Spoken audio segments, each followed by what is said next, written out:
Hello and welcome to Future Proof Farming, a three-part series on the Integrity 365 Financial Insights podcast aimed at farmers and landowners. I'm Esther. And I'm Nicola. In this episode, we look at inheritance tax and insurance. Have you got your farm covered?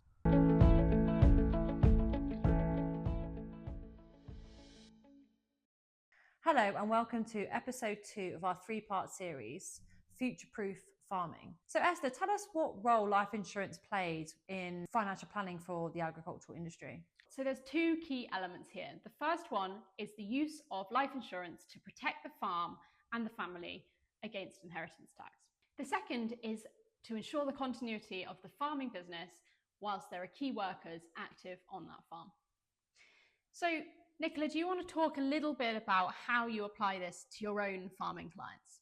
Sure. So I guess there's sort of two sides to it from a purely succession planning role. So there's whole of life assurance, and then there is term insurance where you have a set number of years for the policy. So if we first take whole of life assurance, well, it will be very typical for me to sit down with my clients, get a real good understanding of their assets and overall finances, do a calculation on how much inheritance tax we think could be due in the event of death, and then talk to them about establishing a whole life policy where they pay a premium throughout their lifetime in order to have a tax-free payout into trust on death, which can be used by their executors to pay off the inheritance tax liability due. So why this policy is really useful is often because assets are illiquid. They don't necessarily want to be sold. This is a way of planning for a tax bill with a sort of a monthly payment. It's a very tax efficient way of doing it, and it really can help prevent the breakup of assets on death and help future generations to continue farming. The other sort of planning method will be term policies. So you have probably heard of the 7-year gifting rule, where if you were to give away an asset, whether it cash, land, property, so on and so forth, you would need to survive at least 7 years before the asset was deemed outside of your estate from an inheritance tax planning perspective. There are some caveats to that rule also. But if we take that principle as described, well, a really good way to cover that liability is to take out a 7-year term policy, life insurance policy, that pays out in the event you pass away within that fixed time period. Another way of doing that are gift and vivos policies. I mean, they sort of do a very similar thing. They're just organized slightly differently. And again, it would be the job of your advisor to help determine which of those is more favorable for your situation. But typically that is what I tend to do with my farming clients. Great, thank you for that. And do you have any words of advice for someone looking into this for the first time? Sure. Yeah, I think one of, I would say, key aspects to consider is to start early with this. If you can take out a whole of life policy when you are perhaps the second generation, so you're maybe in your 20s or your 30s, you have, or even 40s, you have relatively good health history, the likelihood of you being able to purchase a policy like this will firstly be far easier to purchase, but secondly also be a lot cheaper. It can be a really valuable policy to buy when you're younger.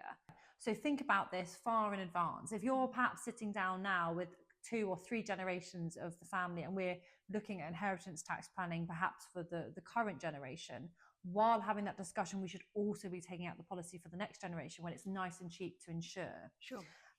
So that would be my top tip. So succession planning is not the only area where life insurance plays a role for the farming community and landowners. It's also to ensure continuity of your farming business. Farming is a notoriously high-risk sector. So Esther, what are some of the other ways we can use life insurance to mitigate some of this risk? Absolutely. So as Nicola said, farming is a notoriously dangerous profession. And in fact, farming is responsible for 21 times more fatalities in the workplace than any other industry in the UK. Given those statistics, it's especially important that farm businesses have in place insurance to allow for continuity in the event of something happening to a key individual. Firstly, a lot of farms hold quite substantial amounts of debt. This could be on machinery, but it could also be on an overdraft, for example. Now, protecting that debt is really important because in the event of a key individual being unable to work or even worse, passing away, the farm might struggle to service that debt. So this would be the use of life insurance to pay off the debt in the event of death or critical illness of a key person on the farm. Alongside that, it's really important to look beyond just debt cover of what the needs would be in the event of something happening to that key individual. So for example, if you have a farm manager, or perhaps you're the farmer and you're doing all the role, farm manager, you're herding the cattle, you're doing all of the physical labor all yourself. Even more important in that case to put some cover in place to ensure that in the death or critical illness of that key individual, the farm has a lump sum payout that they can use to hire replacement labor to either get through that season or get the farm to a point where it can be moved on through succession planning or being sold. By providing that lump sum to the business, it allows the business to pay for replacement help without affecting profit. We've talked a little bit around the use of it on succession planning, and we've talked about it in the situation of key person. What we talked a lot about in episode 1 of this series was the use of partnership agreements and shareholder agreements and how important they are for parts of farm succession planning. It'd be really great if you could talk a little bit, Nicola, about the use of protection alongside those agreements. So alongside those agreements, we need to make sure that there are the reserves or the policy in place in order to compensate a bereaved family member, perhaps on death. And it might be easier if I perhaps do this via an example. So let's take a farming family where brother and sister are both farming together in a partnership 50-50. They both have their respective families, husbands, wives, and children. Now, in the event that one of the siblings was to pass away, the remaining sibling wants to be able to continue farming, and the sibling who has passed away, they want their family to have enough money in order to continue living a reasonable lifestyle and not take on sort of financial stress and burden of a farm that they actually don't have an active role in. Again, for ease of explanation, just assume that the families of either sibling do not actively farm. They're not looking to take on the farm. Well, in this example, with the right partnership plan in place, the partnership protection policy would be there in order to compensate the family. So let's say the brother in this case had passed away.